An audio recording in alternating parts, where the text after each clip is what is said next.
예, 오늘은 어버이주일입니다. 우리를 낳으시고 길러주신 부모님을 생각하는 주일입니다. 어떤 분이 머니, 돈이죠. 이 돈을 영어로 머니라 그러는데 머니를 주제로 해서 쓴 글, 재밌는 글입니다. 도둑을 뭐라 그러죠? 슬그머니라 그럽니다. 계란을 살 때 주는 돈 아시죠? 에그머니죠. 아이들이 좋아하는 돈이 뭐죠? 할머니죠. 며느리들이 무서워하는 돈이 뭐죠? 시어머니죠. 생각만 해도 찡한 돈은 뭐죠? 어머니죠. 그렇죠? 여러분, 어머니라는 말만 들어도 찡합니까? 어떤 사람이 한 여자아이에게 물어봤습니다. 내 집이 어디니? 라고 물어봤더니 이 아이가 대답했는데 엄마가 있는 곳이 내 집이에요. 그렇습니다. 어머니가 있는 집이 우리 집입니다. 이 세상에서 우리가 만난 최고의 사랑은 어머니의 사랑입니다. 우리가 어머니의 은혜 노래 있잖아요. 높고 높은 하늘이라 말들 하지만 나는 높은 게 또 하나 있지. 낳으시고 기르시는 어머니 은혜. 푸른 하늘 그보다도 높은 것 같아. 어떻습니까? 여러분은 어버이의 은혜가 하늘보다 높고 바다보다 깊다고 생각하십니까? 이 부모의 사랑은 우리가 생각하는 경험할 수 있는 최고의 사랑입니다. 이 유대인 랍비가 이렇게 얘기했어요. 부모의 사랑에 대해서 세 가지 특징이 있다 합니다. 첫 번째는 부모의 사랑은 내려가는 사랑입니다. 사랑은 늘 내려가죠. 올라가는 사랑 분명히 있지요. 그러나 내려가는 사랑만 못합니다. 왜 그러냐면 여러분, 부모님들이 자녀를 사랑하잖아요. 그렇다고 세상에서 상 주는 거 없습니다. 그렇죠? 인간의 본성이기 때문에 그렇습니다. 자녀가요, 부모를 사랑하는 거 의무감에서 하늘 줄 수가 있어요. 근데 이렇게 계산적으로 제가 생각해 보면 부모의 사랑은 위대한 사랑입니다. 근데 자녀가 부모를 사랑하는 것은 더 큰 사랑이에요. 왜 그러냐면 아까도 말씀드렸듯이 자식 사랑한다고 상 주는 부모는 없습니다. 그런데 자녀가 부모를 너무너무 극진히 대접하면 상 줘요, 세상은. 효자상, 효부상 주잖아요. 그러니까 그만큼 자녀가 부모를 사랑한다는 게 정말 쉽지 않다는 것이 우리가 세상적으로도 이야기할 수 있는 것이죠. 사랑은 항상 내려가는 사랑입니다. 두 번째는요, 사랑은 되돌아오지 않는 사랑이에요. 부모의 사랑은 물처럼 흘러가요. 물은 흘러가면 되돌아오지 않잖아요. 부모의 사랑은 가장 많이 받을 때가 언제예요? 어린이일 때입니다. 아기일 때. 그러나 그때 부모의 사랑은 아이들이 몰라서 되돌려주지 못합니다. 또 젊으면 알긴 알지만 너무 바빠서 되돌려주지 못하고요. 나이가 들어 되돌려줄만 하면 부모님은 계시지 않습니다. 그래서 이 부모의 사랑은 되돌려줄 수 없는 사랑이다. 이렇게 유대인 랍비가 이야기합니다. 한 가지 더 있습니다. 단 한 번뿐인 사랑입니다. 부모의 사랑은요, 반복되지 않습니다. 돌아가시면 끝나요. 어머니, 아버지의 그 사랑은요, 남편이, 아내가, 자식이 그 빈자리를 채우긴 채우지만 똑같지 않습니다. 절대로 채울 수 없는 사랑이죠. 세상의 어떤 사랑도 부모의 사랑만 하지 못합니다. 저는 아주 어렸을 때 어느 장로님이 지나가다가 하는 말씀을 제가 슬쩍 들은 적이 있습니다. 그 장로님이 어머니가 매일같이 새벽 기도하시던 권사님이셨습니다. 근데 장례식 끝나고 한 일주일 정도 있었나, 한 2주일 정도 있었나, 그분이 지나가시면서 어떤 분에게, 저한테 하시는 거예요. 어떤 분에게 하는 거예요. 어머니가 돌아가시니까 그 어머니의 나를 위해서 기도했던 것이 느껴진다는 거예요. 그게 이제 어머니가 돌아가시기 허전한 거죠. 매일같이 어머니가 자신을 위해서 기도해 주었던 것이 없어졌다는 것이 너무너무 허전하다는 거예요. 그것은 누구도 대신할 수 없는 거예요. 남편이 대신하겠습니까? 어머니가 자녀를 위해서 기도하는 거는요, 누구도 대신할 수 없다는 것이 제가 그때 느꼈던 감정입니다. 부모의 사랑은 위대하죠. 근데 또한 부모의 사랑 중에서 위대한 사랑은 이 오늘 성경에 나오는 예수님의 어머니 마리아의 사랑입니다. 이 세상에서 마리아만큼 자식을 위대하게 사랑한 분은 없다고 볼 수가 있어요. 예수님에게 마리아는 굉장히 특별한 존재였습니다. 여러분, 마리아가 없었다면 예수님도 없었어요.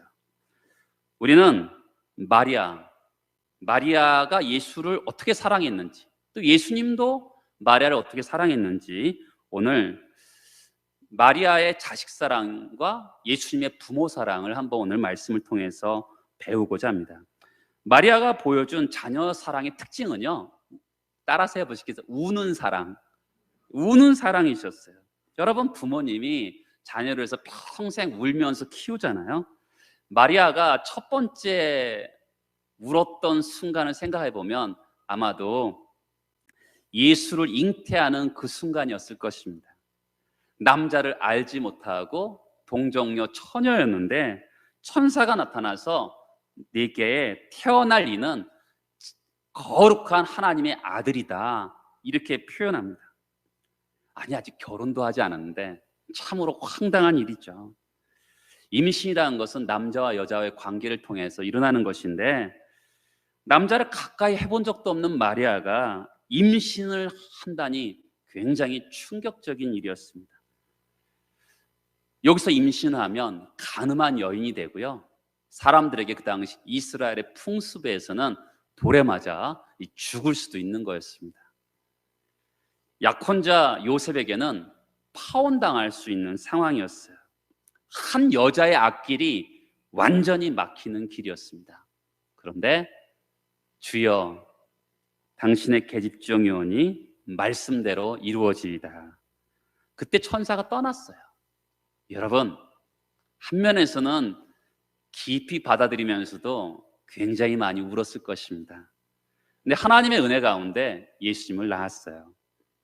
예수님을 낳는 순간부터 마리아는 또 울기 시작합니다. 여러분, 헤롯 대왕이 동방 박사들이 와서 야, 이 땅에 왕이 태어났다 그러더라 하면서 말을 하는데, 헤롯 대왕이 너무 당황스러운 거죠. 그래서 2살 미만의 아이들을 다 죽입니다. 그때 하나님의 계시를 통해서 마리아가 애굽으로 피신 가죠. 지금 예루살렘에서 이집트 카이로까지는요, 한 12시간 정도 자동차로 운전하면 갈 수 있어요. 밤에 떠나면 아침에만 도착할 수 있는 곳입니다. 지금도 거기에 예수님의 피난교회가 카이로에 있어요. 비행기로는 1시간이면 갈 수 있는 길이었습니다. 그런데 이 마리아가 그 당시 나귀를 타고 예수님을 안고서 정말 먼지가 푹푹 나는 그 광야 길을 걸어서 몇 달을 걸어서 애굽에 갔을 거예요. 가면서 소식을 들었을 것입니다. 헤롯 대왕이 2살 미만의 아이들을 다 죽였더라라는 이야기를 들었을 것입니다. 그때 그 마리아가 얼마나 울었겠어요. 아마도 마리아는 가장 마리아의 마음이 편안했을 때는 예수님이 30살까지 같이 목수 생활했을 때 가장 편했을 것입니다. 나이가 30이 되자 예수님이 공적 생애를 시작하십니다. 그때부터 마리아는 고난이 시작되죠. 예수님이 한 곳에 정착하지 않으세요. 여우도 굴이 있고 또한 공중의 새도 집이 있는데 예수님은 집이 없으셨어요. 자연을 벗삼아 발길이 닿는 곳에 주무시고 남들이 주는 음식을 먹고 드셨어요. 나이가 30이 됐는데도 장가갈 생각을 하지 않네요. 요즘 자녀들 둔 이 부모 입장에서는 이만저만한 걱정이 아니었을 것입니다. 설상가상으로 나쁜 소문도 들어요. 야, 예수란 사람이 귀신이 들렸다, 바알세불이 집혔다. 어머니 입장에서 그런 말을 들으면 얼마나 조마조마했겠어요. 마리아도 평범한 여자였습니다. 요즘에 이렇게 천주교에서는 마리아가 승천했다 이렇게 말하지만 사실은 마리아는 우리와 똑같은 존재죠. 자식을 키우는 부모의 입장은 똑같았을 것입니다.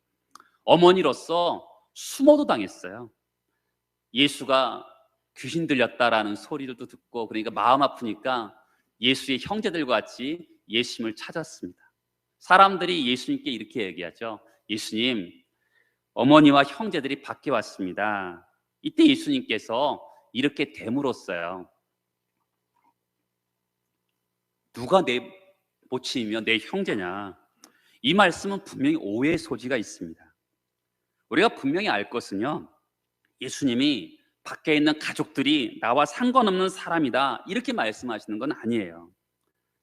예수님은 뭐라 그러시냐면 제자들이 계실 때 가리켜서 이르실 때 여기가 나의 어머니, 나의 형제다. 왜 이런 말씀하시냐면 새로운 가족 탄생을 말씀하시는 거죠. 그렇죠?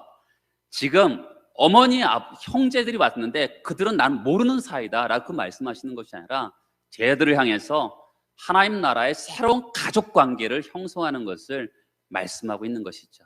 여러분도 가족들이 다 있잖아요. 근데 교회 안에서 예수의 피로 나는 새로운 가족이 형성된 것입니다. 그것을 말씀하시는 것이죠.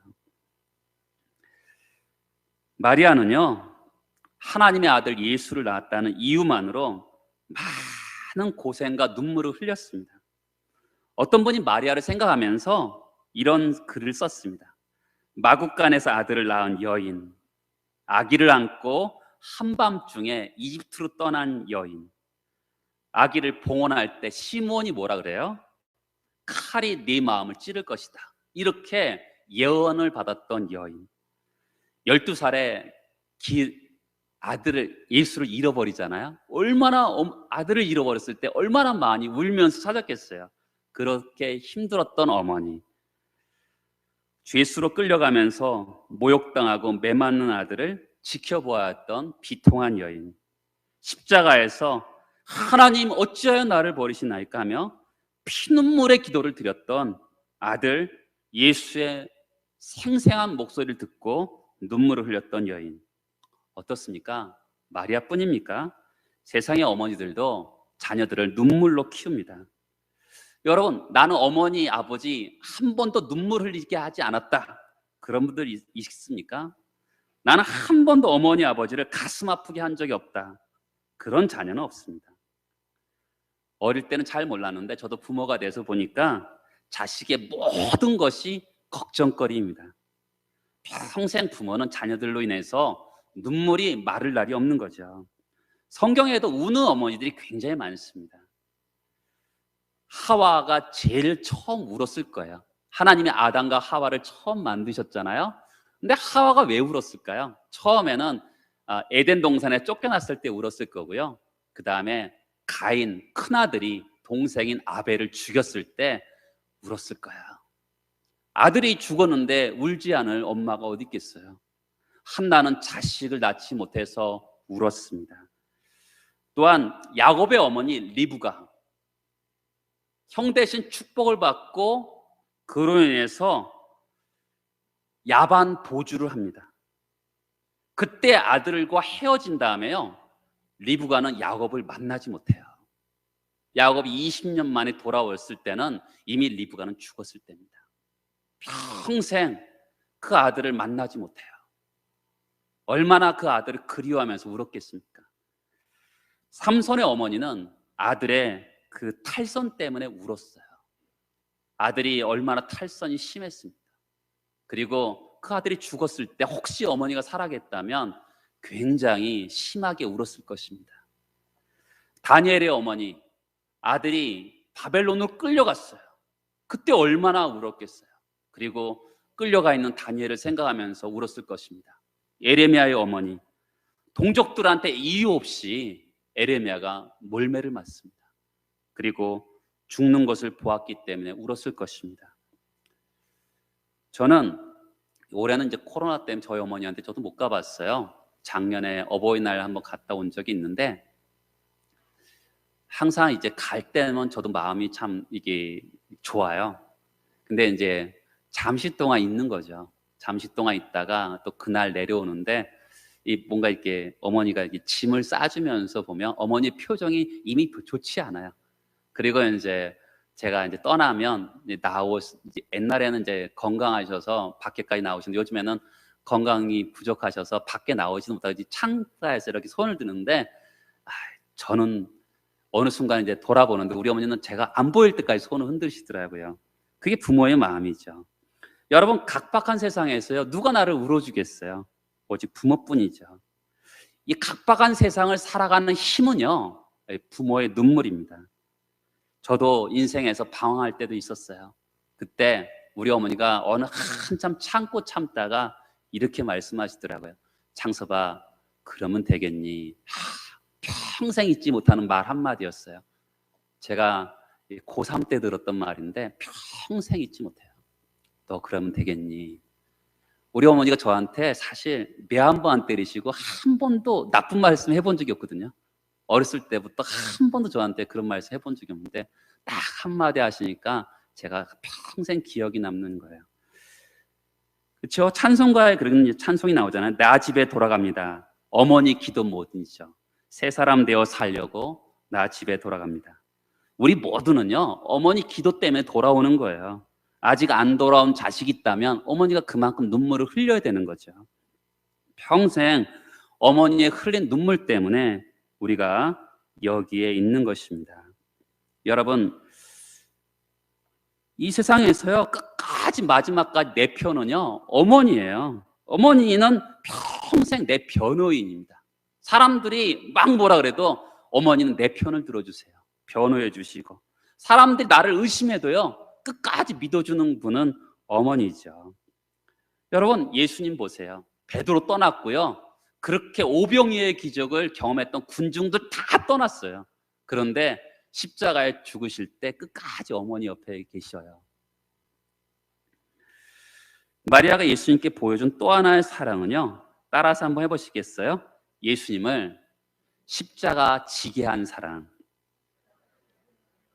여러분, 마리아에게 정말 가슴 아픈 일이 뭘까요? 예수님의 십자가를 지는 것이었습니다. 실제 예수님께서 십자가를 지고 갈 때 예수님이 비아 돌로로사, 고난의 길, 십자가의 길, 거기서 네 번째에서 예수님을 만나요. 군병들이 채찍에 쓰러질 때 그때 다가간 분이 마리아였습니다. 마리아의 마음이 어떻겠어요? 그 장소에 지금 아르메니안 정교회가 있어요. 그 교회 입구에는 이런 조각이 있어요. 예수님과 어머니 얼굴상이 있는데 어머니 얼굴이 그렇게 슬퍼요. 왜 그렇겠어요? 십자가에서 지고 가는 그 아들의 모습을 생각하니까 마음이 슬프겠죠. 근데 여러분, 문제는요, 예수님의 그 십자가 행진을 막지 않았다는 거예요. 사실 마리아가 예수님의 십자가 행진을 막지 않은 것은 이것뿐이 아니죠. 마리아는 처음부터 막았어야 돼요. 예수님이 전도를 시작할 때 막았어야 되고요, 예수님이 12제자를 선택했을 때 막았어야 돼요. 못하게 해야죠. 사람들에게 유대인들과 막 다투고 혼란할 때 와서 막 야단을 쳤어야 되죠. 그러나 마리아는 예수님이 십자가를 지는 것을 막지 않았어요. 사실 막는다고 예수님이 십자가를 지지 않았겠습니까? 문제는 마리아는 예수님을 향한 하나님의 계획을 알고 있었죠. 이 아들이 하나님의 거룩한 아들이 될 것이다, 이렇게 말씀하잖아요.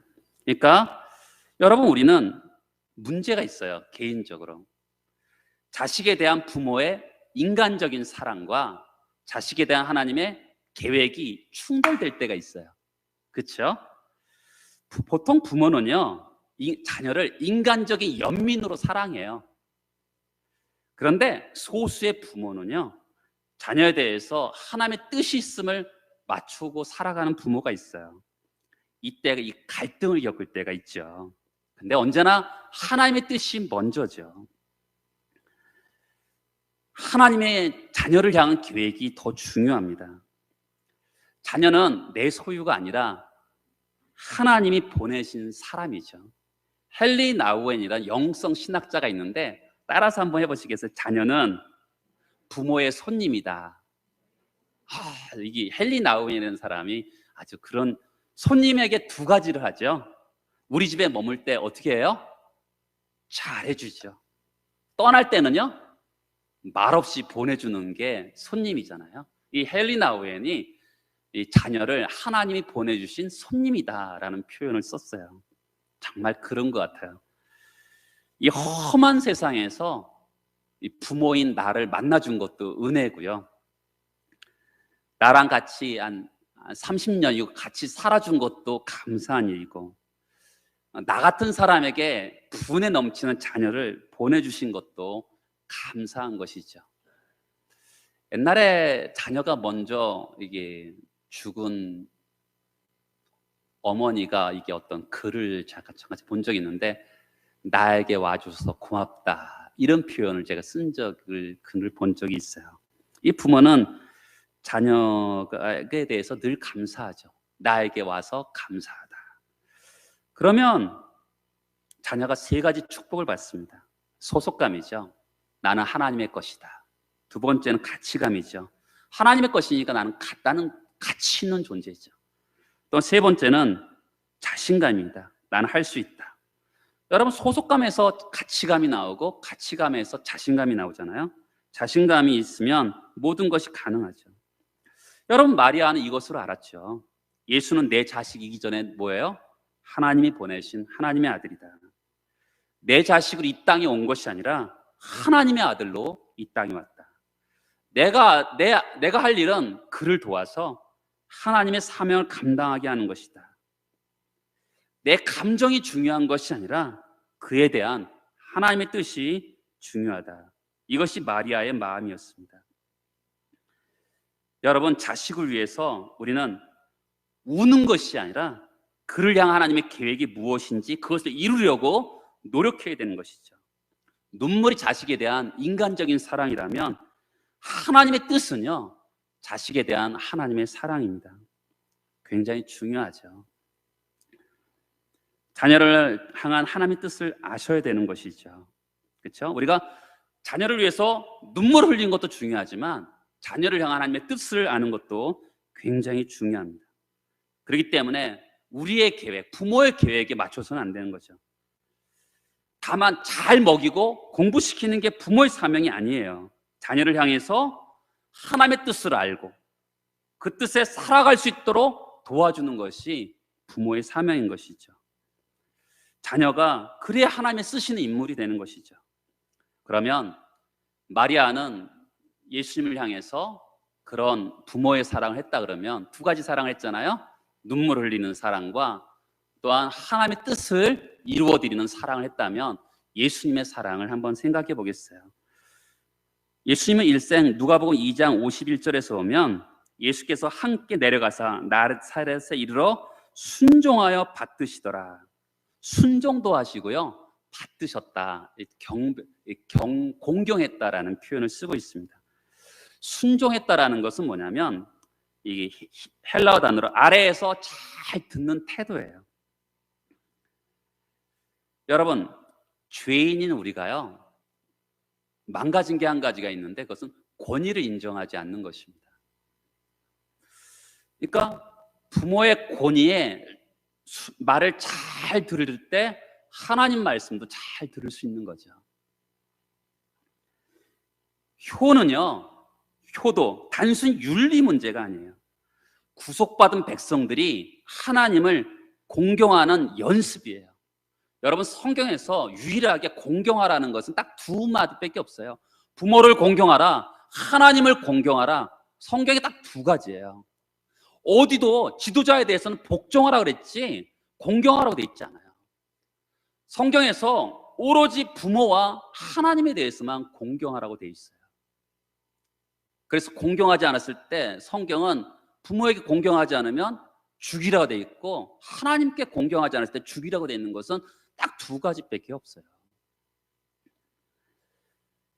하나님, 여러분, 성경에서 하나님이 만드신 사람은 사실은 아담과 하와밖에 없어요. 그 다음은 부모를 통해서 자녀를 키우게 만드셨죠. 그 부모를 통해서 주 안에서 순종하라라고 되어 있죠. 이것이 옳으니라. 옳으니라는 것은 반대말이 틀리다라는 것이 아니라 본성이라는 뜻이에요. 원래 하나님이 우리를 만드셨을 때 본성으로 부모를 공경하도록 만드셨던 것이죠. 그런데 여러분 성 디모데서에 보면 말세에 가장 나타나는 태도가 뭐예요? 부모를 거역하는 것입니다. 구원받은 백성은요, 구원을 완성해 가는 과정에서 무너진 본성, 부모를 공경하는 것이 무너진 이 세대거든요. 그것을 다시 회복하는 싸움을 하는 것이 예수 믿는 사람들의 노력이고 구원받은 백성들의 본분이기도 하죠. 그럼 우리는 어떻게 효도를 해야 될까요?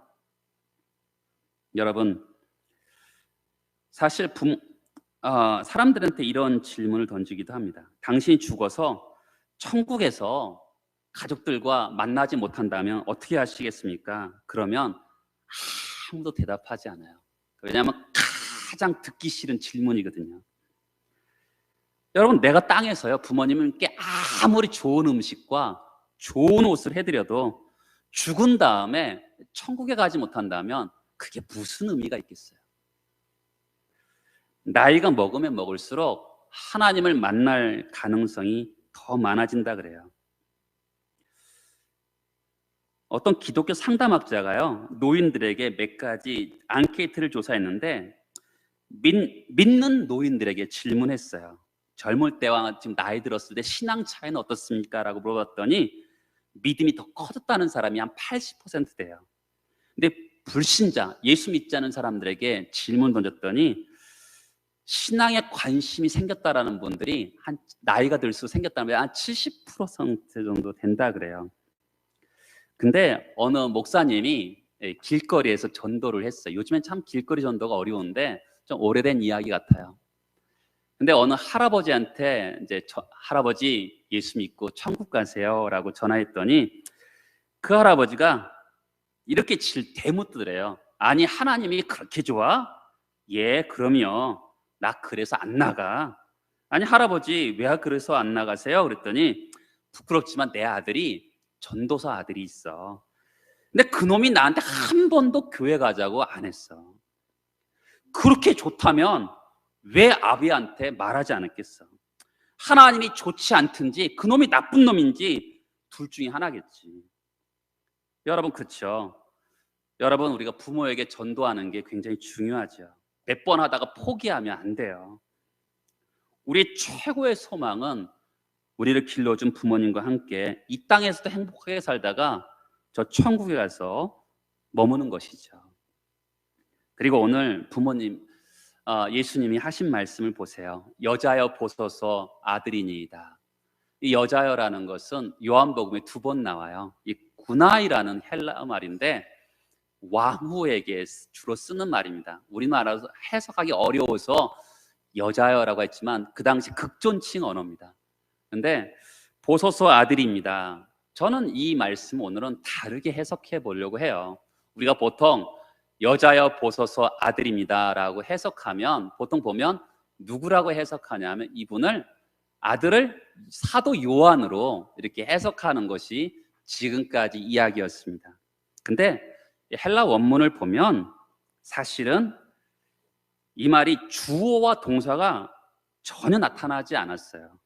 그래서 이 본문을요, 사도 요한으로 볼 수도 있고 예수님 자신으로도 볼 수 있어요. 그래서 저는 여러분들 같이 지금까지 우리가 보통 사도 요한으로 해석한 것과 다르게 여자여 보소서 아들입니다 이 말을 예수님으로 한번 해석해서 한번 여러분들과 같이 말씀을 나눠보려고 합니다. 여러분, 지금 십자가에서 예수님이 두 팔을 벌리고 지금 고통당하고 계세요. 그럼 어머니를 봤습니다. 어머니를 가리키면서 여자여 보소서 어머니 보소서 어머니의 아들입니다. 왜 이렇게 했을까요? 이 말은 이거예요. 따라서 한번 보시겠어요? 자긍심. 뭐라 그럴까요? 제가 표현을 좀 어려운데 어머니가 사실 돌에 맞아 죽을 각오를 하고 동정녀 처녀로서 자기를 잉태해 주셨잖아요. 그리고 그리고 그렇게 키워주시고 드디어 그리스도의 구원의 사역을 마치는 순간이에요. 어머니에게 마지막으로 이렇게 얘기하죠. 어머니, 보소서 어머니의 아들입니다. 어머니의 아들로서 태어난 것이 너무너무 자랑스럽습니다. 저는 오늘 여러분들에게 이렇게 한번 해석해 보고 싶어요. 하나님의 아들께서 당신을 낳아준, 키워준 어머니를 향해서 어머니의 아들로 태어난 것이 너무 자랑스럽습니다. 이렇게 고백하는 것이죠. 여러분, 비천한 달동네 나사렛 출신의 마리아가 단지 주님의 어머니가 되었다는 이유만으로 예수님이 긍지를 갖고 계셨던 것처럼 우리 부모님들 늙고 병들고 볼품없다 하더라도 우리 부모님이 되셨다는 사실만으로 우리가 긍지를 가질만 하죠. 그렇죠? 여러분, 저는 부모님의 자식입니다. 저를 낳아주셔서 감사합니다. 이렇게 키워주셔서 감사한 긍지를 갖는 그런 표현으로 해석하고 싶어요. 그때 우리의 삶을 통해서 우리를 부모님의 자식으로 태어나게 하신 하나님의 뜻이 아름답게 펼쳐질 줄 믿습니다. 우리 기도하겠습니다.